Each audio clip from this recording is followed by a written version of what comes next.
देखो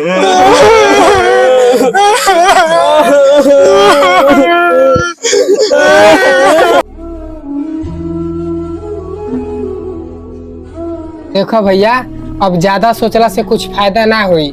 जौन भइल तौन भुला जा। हम एगो लड़की देखले बानी, तू शादी कर। अबे तुहार उम्र कितना होता? ना छोटका, हम दूसरा शादी ना कर सकीला। देखो भैया, खाना पकावे में दिक्कत हुई, तू शादी कर ल। अच्छा ठीक बा भाई। ये क्या है? मैं नहीं बता। भैया भैया भैया भैया, जो लड़की के बारे में बतौले रही उ लड़की के लिया दानी। देख ला, लड़की ठीक बिया ना? देखला से तो लड़की ठीके ठाक बिया, अब चेहरा देखब तब न पता चली।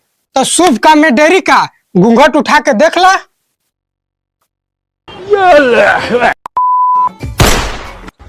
भारी मिस्टेक हो गया सर।